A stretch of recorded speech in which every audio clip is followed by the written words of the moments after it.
Welcome to the AGSM at Chifley Masterclass series. I want to just do a couple of thank yous. One, thank you to UBS for hosting us here today in this beautiful auditorium. A couple of folks were saying they didn't know this existed, and I guess maybe that's part of the secret of being a Swiss bank. The secret chamber. So thank you very much for hosting us here today. And with the AGSM and Chifley, this has been brought together at the instigation, I believe, of David Gonski. So I want to shout out to David for coming up with this idea. And it's brought together the AGSM in a series of discussions this week, today, tomorrow, and Thursday, all focused around innovation, data, and disruption. And today, and hopefully this will be the first of many series here at Chifley with the AGSM. So today we've got with us Tim Fung, who is the founder and CEO of Airtasker, which is a fantastic business I've used many times, so wonderful to have Tim here. And we have Nick Wailes, who's the Associate Dean for Digital and Innovation at the AGSM. And the topic we've tossed up is smart disruption.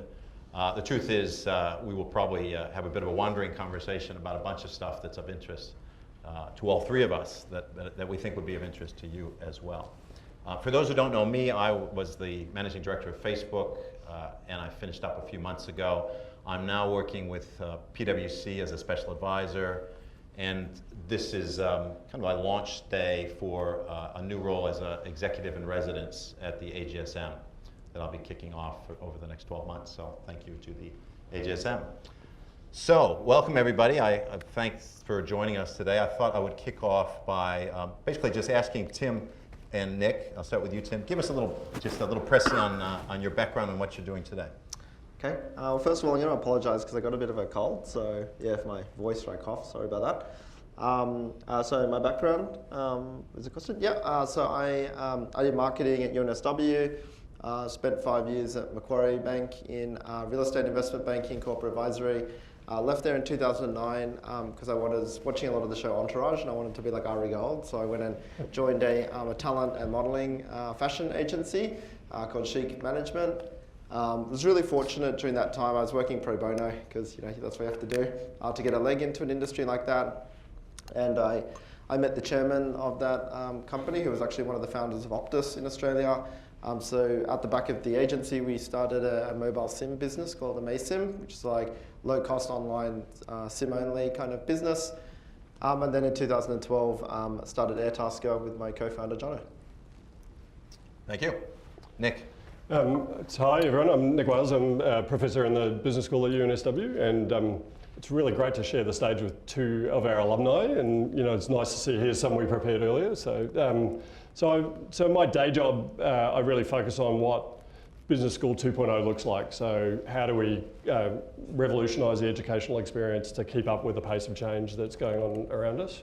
But in my research, I'm really interested in how established businesses are dealing with the digital disruption challenge, and how they deal with organisations like Facebook and Airtasker, and how they set themselves up to compete against those new entrants and disruptors, those type of things. So that's the thing that keeps me awake at night. Terrific. There's a bunch of threads I think we can build on here.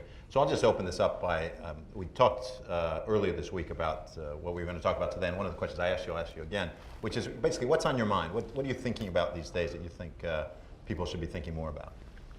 Well, I think one of the biggest issues that we're trying to solve at Airtasker is creating jobs for humans. And I think if you kind of have a look now, there's so much of work that's being automated, and AI, machine learning, all of these things which are effectively reducing the requirement for humans in work. And I think that one of our big concerns is how we keep people using their skills to make money and giving purpose to people's lives, because I think jobs is as much about making money as it is about having purpose and ownership. So that's probably the biggest thing I see as a concern for the future. What's other than Airtasker, who's worrying about this, who's doing it well? Well, I think there are a lot of companies that are creating new forms of jobs. So I think that is, it is an interesting trend, and people often are talking about the future of work. The problem is that I think that a lot of those things are not actually, they sort of ignore the concept that the job is about more than just about making the money, or that one-off occasion where you have an opportunity to make money, and it's very much about purpose in life. And so I haven't seen too many companies which are focusing on the job creation as the actual output of their business. It's usually focused on how they're serving a customer using humans rather than creating the job specifically for those humans. Cool. And Nick, what's keeping you awake? What are you thinking about? Maybe just coming off Tim. So the marketplace technology that Tim's business uses, which matches people with skills and talent to available work. One of the things that's really interesting about that's not just happening in the home services area. It's not just happening in Uber, but it's happening in a lot of established companies, and they're starting to experiment with these type of marketplaces. So in Sydney at the moment, KPMG are running a beta called Marketplace, which makes KPMG consultants available on a gig basis to SMEs. Deloitte have got an open talent network where they're supplementing their existing staff with experts on a marketplace that you can bring in. And just recently, EY have launched something called Gig Now, which allows them to expand their workforce and identify talent and bring it through on those areas. So I think that's a really interesting development. It's about something that developed in the startup world, but it's starting to creep into mainstream businesses as they think about how do they get their workforce and their skills aligned to the changing nature of demand. So I'm interested in how you run a business like that, where your workforce is, some people are full-time employees, some people are freelancers who are with you for a short time, and increasingly some people are robots, that are actually doing a lot of the work in your organisation. So I think from a leadership and management point of view, thinking about that emerging reality and how you create great culture, the sort of excellence and those type of things, I think that's a really interesting set of challenges. Yeah, I'll add to that sort of rigidity that in labor systems and how organizations are structured. It makes a lot of businesses very ill-suited for the competitors who are coming at them today. And you see it in the world of Facebook and media. You see it in the world of retail now. I think with how e-commerce is rising up and really trying to I talk about a swarm of mosquitoes that almost surrounds traditional retailers. It's not just Amazon, it's all the thousands of other e-commerce players that are nibbling away at their growth. And it's very difficult for traditional players to bring together those sorts of virtual teams and be flexible. And it's even the simple things, right? So if you imagine that going forward you need more digital talent in your business, and chances are that's going to be freelance talent because they don't necessarily want to come and work with you. You have to create systems that allow them to plug and play really quickly. So if you've got a project, you need digital talent, they need to get on your email system. If you've got Slack channels, they've got to figure out how to do that. If you've got a way that you do business, you've got to communicate that in a really clear and efficient way. And I think organisations are really struggling to think through how they're going to do that. And I think if you can't do those basic hygiene factors right, you're really not going to get the benefit of your investment in those freelancers and that additional talent. Yeah, and the truth is there's legal barriers sometimes to that as well. In Silicon Valley, there's a few years ago, Silicon Valley uses a lot of contractors. So the tech companies hire a lot of contractors, particularly developers. But I'm not a lawyer, but my understanding is under the law in the US, if you treat contractors in a certain way, i.e. you give them certain benefits, access to certain things, they can then come back and say, well, you've treated me as a full-time employee, therefore I have access to the benefits of a full-time employee. And it resulted in a class action lawsuit against Microsoft on behalf of hundreds of engineers. And that put the fear in the rest of the tech giants around what we call contingent workers, which is you can't, if you have contingent workers or contractors, you have to keep them very separate from the rest of the business. And that, of course, destroys part of the reason why you hire contractors, which is you want to put them into your business as quickly as possible. So the legal frameworks weren't there to help us do what we wanted to do. I think that's a really interesting concept, because I think that actually previously it's been really easy because jobs have been sort of aggregated by big companies. So in the old days you had a big Telstra and now you have a big Facebook, and so the government could go and sort of create some improvement in the overall community by sort of dealing with Facebook and telling them, hey, you must treat people in this way, and I guess in a way saying give them these benefits, or give them this comfort or this security. But now what's happening is those sources of jobs are fragmenting. And so it's not that easy for the government to kind of go, hey, mum who's hiring a cleaner for the home. There's a one-to-one interaction. Hey, you should go and give that person workers' compensation, super, look after them. And I think it's just a whole new paradigm. And it's happening across like every industry. You know, media is a great example. Where in the old days, if you want to control the media, you just go to one guy and say, hey, you can't defame someone, you know, or you can't write that article that's not true. Whereas now you've given the power to everybody to be a publisher, and you can't kind of go to everybody, hey, I'm going to sue you for $5 if you defame your cousin's wife and, you know, say the wrong thing about it. It's harder for government to manage. Yeah, the legal constructs don't keep up. I have a slightly different angle, which I'd be interested in your thoughts on, which is there's a lot of talk today about if you're coming out of university, you know, you're not going to do the job you're going to do in 20 years doesn't exist today, or even 10 years doesn't exist today. You're going to need to change jobs multiple times throughout your career. Probably the future of work won't look like the way work looks like today. And all that's probably true, but then I look at how the sort of HR and recruiting industry thinks about people. If you go to Seek, it organizes the world into people who had jobs and the job that you had, and it searches people by the types of jobs that they have, not by the core capabilities that they had or the talent they have. You know, there's a lot of talk about hiring people based on talent, not on skills or on experience, but it's very hard, I find, for if I was somebody coming out of university today, I would be very frustrated because I'd say, hey man, I could be really good at this job, but there's just no way for me to demonstrate that or to get into a stream where I'm even considered for that job unless I track down the CEO of Airtasker and convince them, hire me as your business development manager. Well, that would be a really good hustle, right? So it would be if you good hustle, tracked Tim down and pitched him in the lift, then that's exactly the type of stuff that Tim would like to see in their future Well, employees. we have actually hired engineers who, would go and do waitering jobs on Airtasker so that they could come to our Christmas party, and then, they pitch you at the Christmas party, hey, look, I built this up, and we'd be like, great, you're hired. But it is a different skill set. I'd agree with that. I think that basically we're just going to see everything get unitized into smaller units over time, and I think potentially, like even things like university degrees and stuff, the equivalent of a full-time job is kind of a 5-year degree or a 3-year degree, and I think the equivalent of perhaps gig work that, and we call that flexible work, by the way, not gig work, but the work that has, higher turnover, it needs to be sort of matched with education that can turn over and skill you up quicker, and potentially for shorter lifetimes of that work. So I'll resist the urge to do a shameless plug for AGSM short course programs, which are bite-sized learning opportunities that you can develop. But so we spend a lot of time worrying about that. So I think about what's the value of a university education and what's it going to look like in the future, and in some ways, I think knowledge is now readily available. So you can get content on pretty much anything in any medium. You can get it for free. You can potentially do the world's best MBA on MOOC platforms, and but what you're missing a couple of things there. One is you're missing who's the cohort and your network of people you go through. So, and I think if you reflect back on that experience, the people you studied with and the experiences you shared with them are something that really sets you up for the rest of your life. But I think also the other thing about universities is they really teach you how to learn.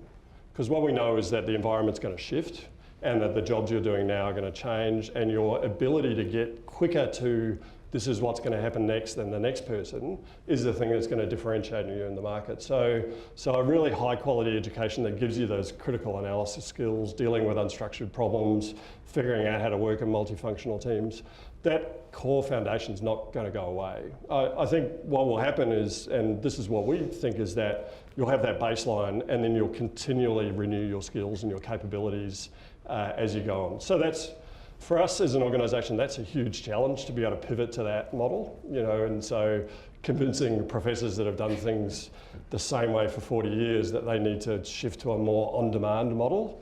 You should see their eyebrows go through the roof. But I think we're starting to think through those type of things. And I think companies are going to have to really invest in that as well. They're going to have to really invest in, so I know from those studies that I've done about digital talent wants to go and work where the projects are great and they get to work on something really interesting.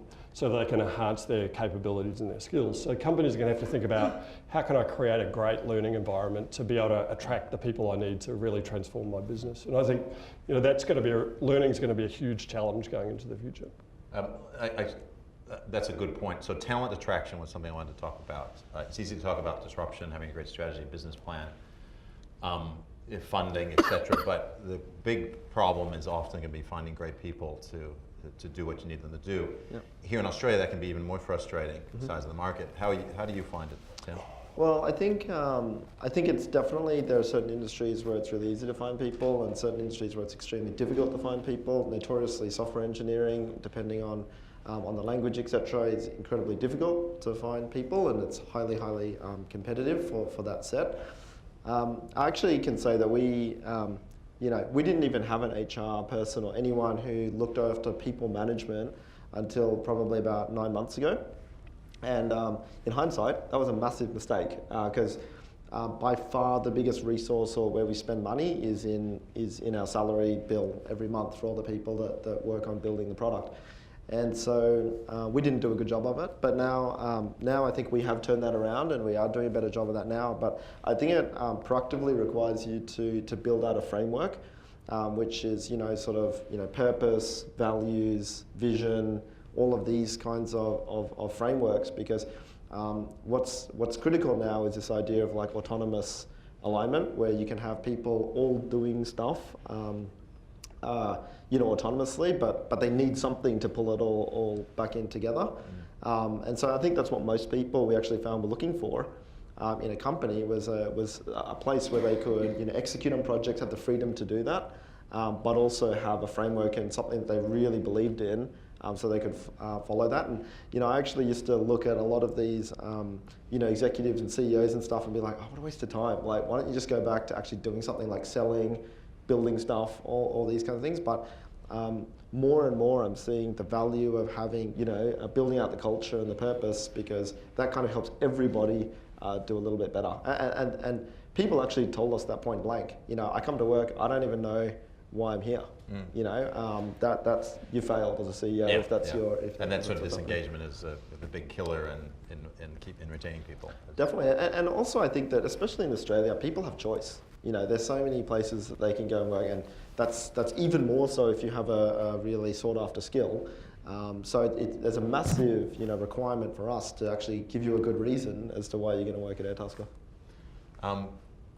I had a conversation just yesterday with the CEO of an insurance company. It's a bit of an innovative insurance company, if there is such a thing.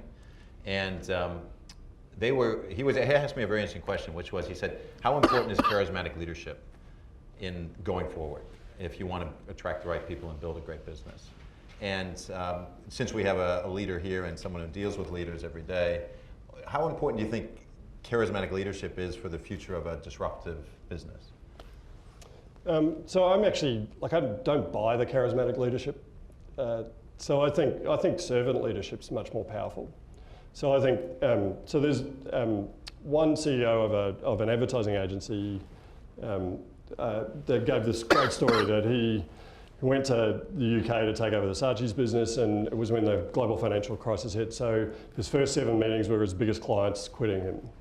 So he thought, oh, I've got this job, and isn't that great? And then he had no book, and he sort of walked out to his team and said, okay, we're going to make an ad. We're going to make the best ad we possibly can, and we're not getting paid for it. And what we're going to do is, if it works, we're then going to go to the client with a bill. And he said, and if it doesn't work, I'll get sacked, and that'll be fine. But you guys, I want you to do the best possible work you can. So that was T-Mobile ad. It was a flash mob in a railway station. It's the biggest traction ad in history, and it really changed the industry. And I thought, that's actually leadership. So creating air cover, getting people the opportunity to do what they're fantastic as, and creating the environment where people feel like they really own the opportunity. So I think this macho, charismatic, quirky leadership doesn't really cut it over the long run. I think it's about how do you give everybody the support and the resources that they need so that they can become better at what they do and feel like they're engaged. So we don't, we really big on servant leadership, understanding people, but also adaptive leadership, so knowing what's right in the right circumstances. And I think in a rapidly changing world, all of that stuff becomes way more important. Your empathy with people that work with you, your sort of desire to see them do well, all those type of things. So that's the leadership that I think works in the long run, particularly in this industry.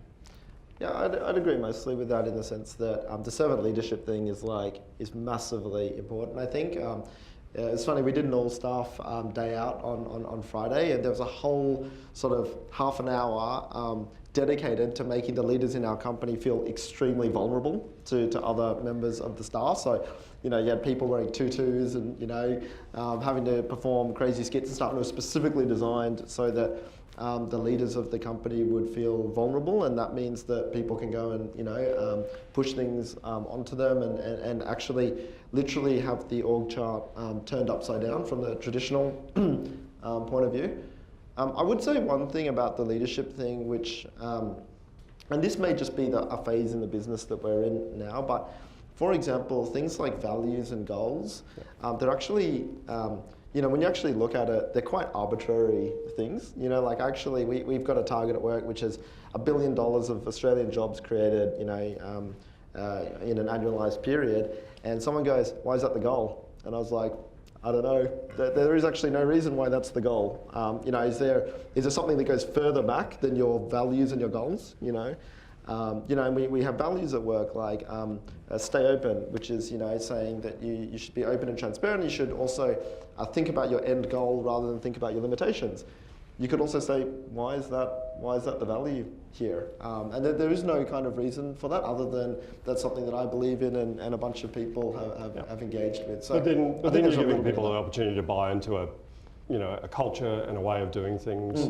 Like if you're quite clear about, here, this is how we deal with these type of things, that's our way of doing things, then people get the opportunity to buy into that and to demonstrate their behaviour. So they might be arbitrary, but they all sound like quite good ideas too. So, yeah. Hopefully. Yeah. What did you wear at this? What's that? Did you wear the tutu? Oh, I only had a policeman's hat, but it didn't look good. I've seen the photos, not good. Yeah. So just to pivot to a slightly different topic, we spoke earlier about disruption hitting corporates and how corporates are dealing with disruption and becoming more, learning organizations that can pivot quickly. I just want to go back to that and talk a little more about what are you seeing specifically in Australia in corporate land, and your observations would be useful from startup land. I have my own views on this, but I'll ask you, how prepared do you think Australian top end of town is for the disruption that's now coming down from the tech giants, the tech titans, the global platforms that are now being built out? So not prepared. I'd sort of look at that and worry. And I think, so someone showed me this really interesting stat the other day, which is the Standard & Poor's 500 and the turnover on that. So there are only 4 firms left on that from 20 years ago. And then you look at the ASX 200 and there's virtually no change.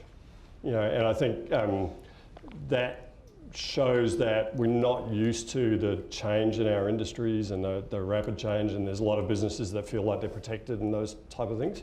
I think that's a heroic assumption going forward, that there are a whole bunch of businesses that are seriously in people's line of sight. So that means that I think that Australian industries haven't really had to invest in developing the change muscle and the innovation capability that they're really going to need to survive in the future. So one exercise that we often do with corporate teams is we'll say, your job is to figure out how to disrupt yourself. So assume that you have your current business. If you were a new market entrant, how would you do that? And what would that model look like? So one thing is that they really struggle with that. They really struggle, but they should know. They should know their weaknesses. They should know, how they could be disrupted and all those type of things. But when they figure out how to do it, they really struggle with it. They sort of say, oh, we wouldn't do that because that would cannibalize our existing offering, or that would be too difficult because we've got these clients and those clients. And I often say to them, aren't you better to eat yourself than wait for someone else to eat you? And I think that sort of preparedness and that sort of structure, it's not well set up. So there's a lot of talk about that, but the actual follow through and execution is quite problematic. Yeah, broadly speaking, I'd agree with that. I think that a lot of the companies here have been overprotected just because basically the size of the country means that, you know, companies that are going to go and attack that company, they need to be pretty well funded to be able to do that. And, you know, traditionally the flow of funds has not been such that a small guy can go and attack the big guy. And in our experience, like speaking to VCs from the US or from China, that would like never stop happening for them. They'd be like constantly under a threat of attack. So they're constantly sort of competing against themselves, going, if I just leave this door even a slight bit open, you know, someone's going to get funded and they're going to come and attack me. So I think Australia's had a privilege in that sense, but I think that's going to end pretty soon. On the other hand, we've been surprised by the engagement that we've had from really large corporates. We have a partnership with IKEA, we have a partnership with The Good Guys, partnership with eBay, a few of these other kinds of pretty large traditional kind of companies. And I think the key there is that they really need to focus on what their part of the business is, you know, what their part of the value chain is, and let other people do other parts. So for example, they're like The Good Guys, they sell white goods. They also made a bunch of money from installing those white goods or services that are being provided, but now they're kind of like, oh, we're not going to be the best at that. We better let Airtasker do that piece so that we can make sure that we're defending our turf and doing the best possible job of selling white goods and fridges. I'll add a couple of observations myself to this. I do think this level of isolation that Australia's had for a long time, it has been an advantage in terms of you can build a duopoly or a three-part oligopoly here and pretty much make good money for a long time. You've seen it in beverages and brewing, you've seen it in media, you've seen it in financial services. But I think those moats are now starting to get breached, and you're definitely seeing it. You've seen it in media, and now you're seeing it in retail to an extent. And what I think is a challenge is how businesses start to figure out how do we partner or how do we build capabilities really quickly, and how do we learn and pivot fast. So I'll give you a couple of examples that to me were very stark. I was talking to the board of a big retail group here who are concerned about the arrival of Amazon coming over and what Amazon's going to do. And one of the points I raised with them was let's talk about artificial intelligence and the investments that are being made by the tech giants into AI and why that matters. And Amazon, I said to them, Amazon have my information tells me Amazon has about 900 people, mostly engineers, who work on AI today. 900, and this retail group had zero, had none. And so for them then to come out and say, hey, we're going to compete with Amazon, you have to say, well, there's pieces that you're missing, and how are you going to build those pieces? You couldn't hire a few hundred AI engineers if you wanted to, because they don't exist here, and they probably wouldn't want to work for you anyway. So you've got a problem. You've got to start to figure out how do we play in AI, but in a way that we can't build it the way an Amazon did. Now on the other side, I was speaking to another a ride-sharing business that you guys would know the name of. And I was talking to them about another retailer where they were trying to put together a partnership to do a trial on a service they offered. And the kind of Silicon Valley kind of approach was, hey, we'll go talk to them and we'll have something up in a couple of months. And sure enough, they started talking in July, and we were talking, we just had this conversation a couple months ago. It had been 12 months. So they'd expected it would take 2 months to get this trial up with this big Australian company. It'd taken almost a year, and they still didn't have a trial up. And because lawyers were involved and other people needed to approve it, and then somebody came in and said, I want to review this. And it was just a frustration for the ride sharing business, but it was also a realization that these guys are going to have to move a lot faster, because you just can't wait those 12 months. You give the Chinese example that competitors are coming at me all the time, and I think in this country we just don't. We've kind of lost a bit of that. I got competitors at me all the time. Ahead of the curve, I guess. Yeah. I think it applies, by the way, to people as much as it does to companies too. I mean, I think that everything's just getting globalized, and it's a great story to talk about the advantages of what the opportunities that people have to work overseas or to do things globally. But I think you've got to definitely look at the other side of it, which is those people are going to be coming in, and that's going to be good for us in some cases and bad for us in others. So. Yeah. So, and I think the disruption doesn't just come from the big giants that are going to come into Australia, because that's, that's a version of a story that's run before. But, you probably know this, the relative cost of a startup now versus 10 years ago. So, you can set up a business and run it on shared infrastructure with a credit card and not very much money. So, Tim, you'd be pleased to know at UNSW there's about 350 student-founded startups, so they're all hoping to be the next you, and they all want to be Mike Cannon-Brookes as well, and there's this tidal wave of students getting into entrepreneurship. So they're spinning up a business, getting traction, making sales, and they're doing that in a day or two. And the vast majority of the ideas you think, well, that's really stupid, but there's a couple of them that are really, really challenging and So what I think the big opportunity for established organisations is, how do they tap into that? How do they be involved in that process where you've got lots of students exploring new market opportunities, developing new businesses? It might be that you can invest in those businesses, so but that may or may not happen. But I think for your executives being exposed to that, they would be exposed to a new way of thinking. So these guys don't mind roughing someone up and then shipping it the next day, just so they can get market feedback on what the product looks like or what other features people would like to see or whether they get traction. So they're treating it as a constant experiment and they're moving along. And it's that sort of attitude, I think, that larger organisations, if they can figure out how to make that part of their system, they'll be able to evolve and adjust. I think that's really important in both directions, actually. Like, I think in Australia we don't have much of like there's not that good a connection between the corporations and the and acquiring these companies, etc. I think it comes in two things. One of them is that basically when it comes to valuing these companies, I think anyone can get their head around it. And you look at most of these things and they sound absolutely crazy. Like YouTube acquired $2 billion. I remember reading that. I was like, that's insane. Like, they're definitely going to lose money. You look at that now and you're like, oh my God, that was the smartest and cheapest thing ever to buy. And I think in Australia there's this whole kind of culture around not wanting to get ripped off, and not wanting to, fail. But I think to a certain extent you have to be kind of going for it and write off a bunch of failures and stuff to be able to do that. Equally, I think that the startups need those big companies as well to get leverage sometimes, because whilst I think you can definitely start a startup with very little, I think the Wild West days of starting up an internet company and then it just explodes because it goes crazy. I think that can happen with viral campaigns and stuff.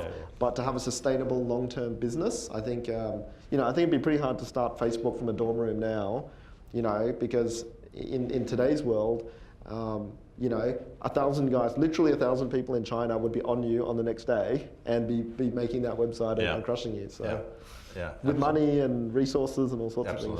Absolutely. Awesome conversation. I thought now let's pause and let's open it up to the floor.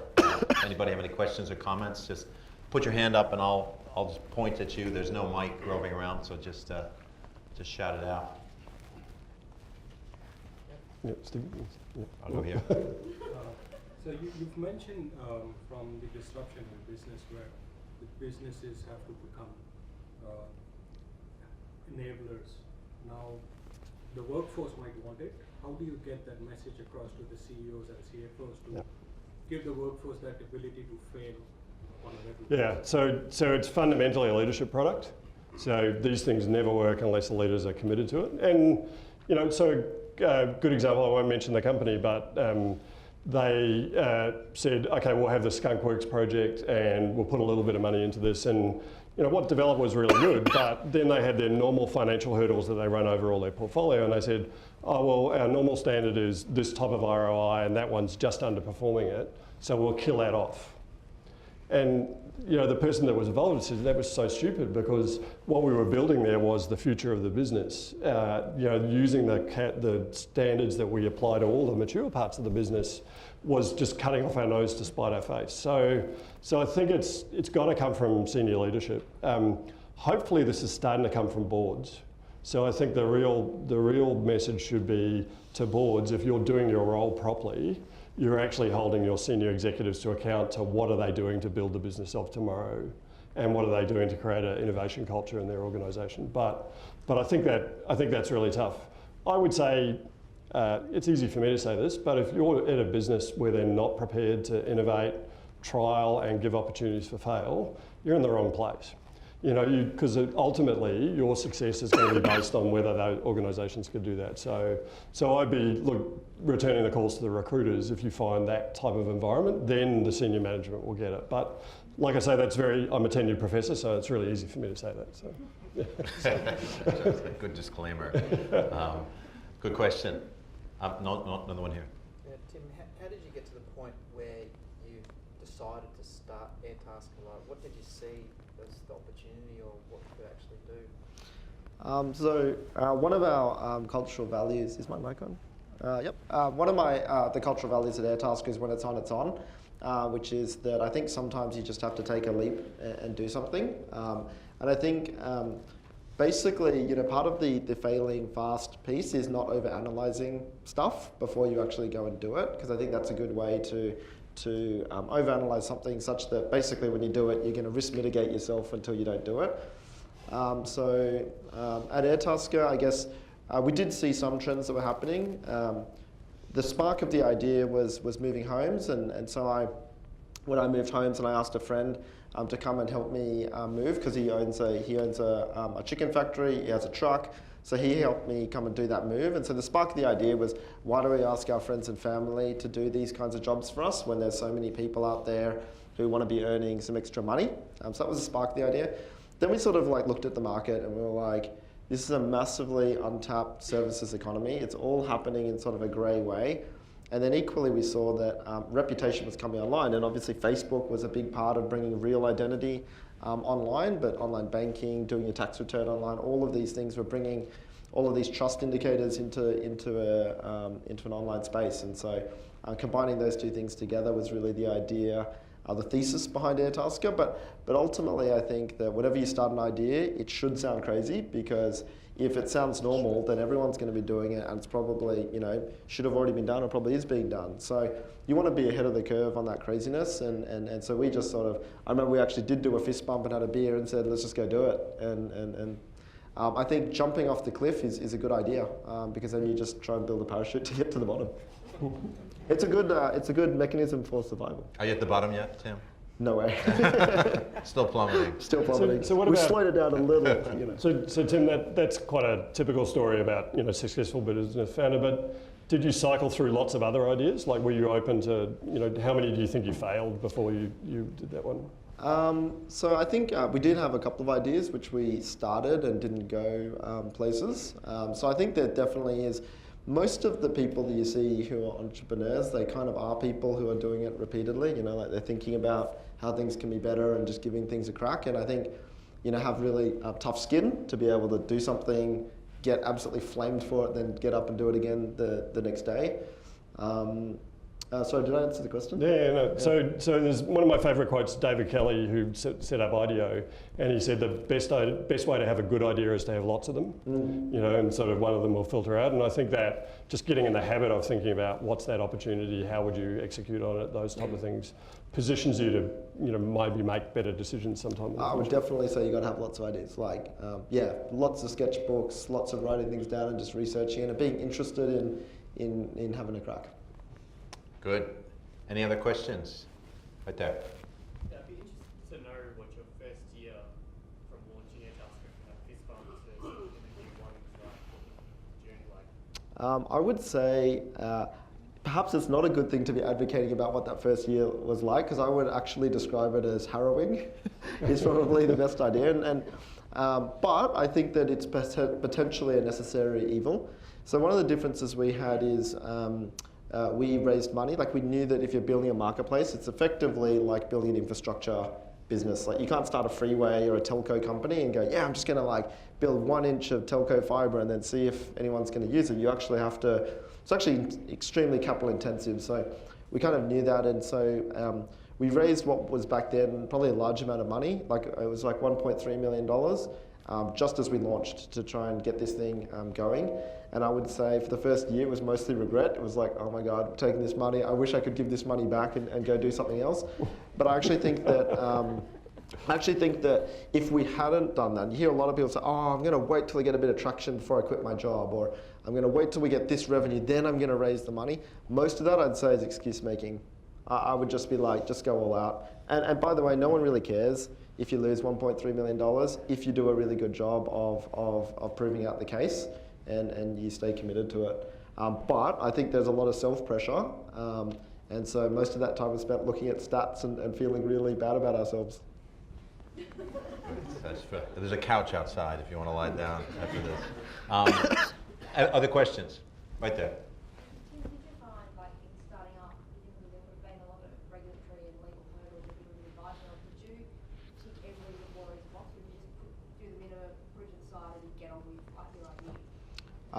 I think we definitely weren't callous with the law. Like, we had lawyers write our T's and C's and terms and conditions and things like that. But we definitely took liberty. Like, if something's not illegal, then it's legal. So just went absolutely hard out.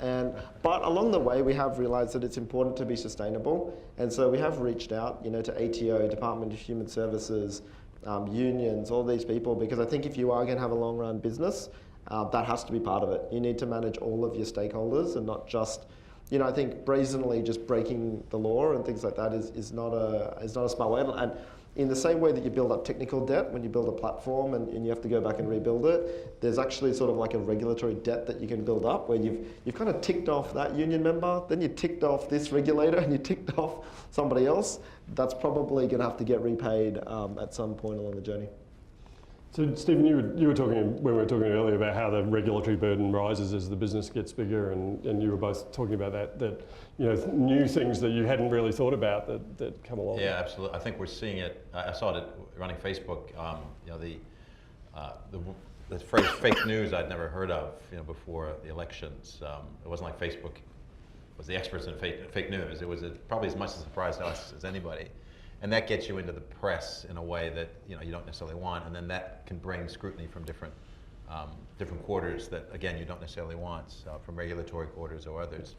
But it kind of makes you realize that you bump into a lot of stakeholders now when you build bigger platform-based businesses like your own. You are bumping into stakeholders that you try to think it through, but in many ways it's hard to think through everything. You're a small. Even Facebook was relatively small when I joined, a couple thousand people. Tim, your business was 70 people or so. I mean, you can't think of everything. And yet you're a business that has a big profile, and literally millions of people can use it, and politicians and regulators, they're very aware of how things impact the community. So at Facebook, we had a lot of things would pop up that you never thought would be an issue. We had a great team, of one person that used to handle most of it, but in Australia. But you would be amazed at how much then it would start to come into my day. Yeah. And there were things that you don't have in your planner for the week. It was just kind of blow up. Actually, I remember, I'll tell you a funny one, which was related to the University of New South Wales. They were having their orientation day a couple of years ago, and their Facebook page was hacked, or so it was phrased to us. And they kind of frantically tried to get a hold of somebody at Facebook. And sometimes it's hard to find somebody at Facebook, so they eventually kind of filtered through to my level. And the page hadn't been hacked, they just hadn't been good at looking after the admin rights for the page. They'd had like 24 admins in 12 months, and these were students that had gone off to do something else. So they all had the password to the page. So somebody had gone in and done pictures of Kim Kardashian in a bikini or something. Luckily very mild stuff. But the university, of course, was upset. And so that was an issue I hadn't planned on, so I had to deal with. I met with the university and had a chat, and we gave them some advice about how to deal with it. But the funny story was, about a month later, I met the vice chancellor of the university, and he apparently had been really angry about this, social media and how it was out of control. Until there was an article that appeared in the Times of London, which said Australia's leading university's Facebook page was hacked. That was one of the lines. And apparently he just read that. He said Australia's leading university in the Times. It was all worth it. So that is definitely not fake news. So suddenly it was like, it was all worth it. No problem. Anyway, we've got a few more minutes, so a couple more questions. I saw a hand over here. So I guess when you first started off with your product, and you're saying, there's so much this right from China, they could just literally make another website in a day. At the beginning, did you focus on kind of growing your user base, or did you focus on growing, like getting a small amount of customers and really focusing on that experience, that quality service? Well, I think a marketplace or business is a little bit driven by the product is the people. Like, so 70% of the experience that you're having on Airtasker is actually to do with the person who's actually doing the service rather than, you know, dealing with our software. So at the beginning, we really focused on just getting scale. And actually, it's a unique thing because most people will tell you focus on product, make it perfect, but our product was scale. So we focused intensely on just getting people on it. And I think people talk as well about burning customers like it's the biggest deal ever. I actually don't think it is as big a deal as people make out for some of these things. And that's another reason why you can't just keep waiting and waiting and waiting to release a product. You just got to get out there, embarrass yourself, and do it again. Yeah, certainly I think there's, I'm sure you can find both examples of customer first versus scale first, but yeah, but there's a lot of, you know, scale type businesses that just went, you know, Facebook is a classic example, it just drove for scale before it tried to monetize anything or make any money. And you see this, Amazon to an extent is doing the same thing now, it's just going for scale before it worries about profitability. Customer service still needs to be of a certain level. Or else your churn is just going to be so high, you're not going to survive. But it seems now that the battle for scale is really the big battle.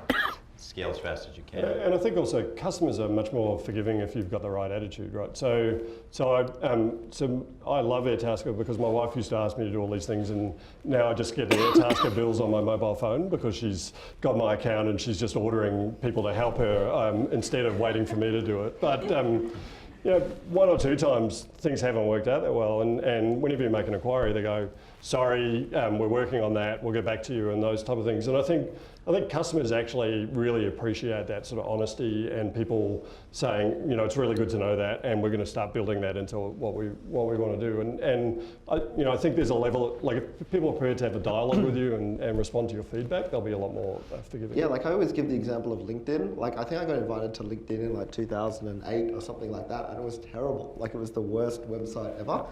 But then when I got like invited back in 2011 or something, it was going off, and I was like, oh, okay, that's fine. Like I didn't kind of, you know, in this day and age, I don't think people go, that brand, that means something, and I'm never going to use you again. I don't think that's true, is it? If you go back to early Facebook days, it was awful. So I don't know how I got to 100 million users, but it did. It was pretty bad. Just a couple more questions. I see way up in the back corner there. So I read a piece the other day about Silicon Valley, and they were telling the opinion that they thought it might be a bit stale and boring, and everyone was trying to be the next Uber for X, Y, Z. Do you think there might be a problem with that, and whether or not the level of disruption will continue if you get stuck in that mindset? Well, I think the concept of modeling yourself after somebody else is already kind of a broken concept. And when you kind of, it's almost ironic because Silicon Valley is meant to be people thinking out of the box, doing new things, and then you kind of hear, the way that you start a startup is like follow these exact rules, and then what you should do is get seed funding. And once you get seed funding, which works like this, at this valuation and this price, then you go out and get Series A funding. And it's like, well, isn't that, you know, like institutionalizing something which inherently should be people actually trying to solve a problem? And I think the Uber for X thing is a little bit like, well, you should really start with the problem. You know, the problem is people can't get their food delivered fast enough. Okay, great. Then maybe you start Deliveroo and you have an Uber for food delivery. But I think to just go, hey, let's just Uberize something is kind of a bit of a silly kind of place to start. And my experience definitely has been in Silicon Valley. There is definitely some pretty heavy institutionalization happening. If you walk down Sand Hill Road and like pitch to a bunch of VCs, it's pretty tough. And you would get a massive leg up if you're a Stanford graduate whose father works at one of these VCs or one of the banks or something, and you're kind of like, isn't that like exactly what, you know, a lot of these other institutions kind of look like now? It is heading in that direction in a pretty big way, I think. Terrific. I think we're just about at time, so I'm mindful you folks have real jobs to get back to. And so, again, thank you. First, I want to thank Tim and Nick for joining us. Really appreciated your insights today.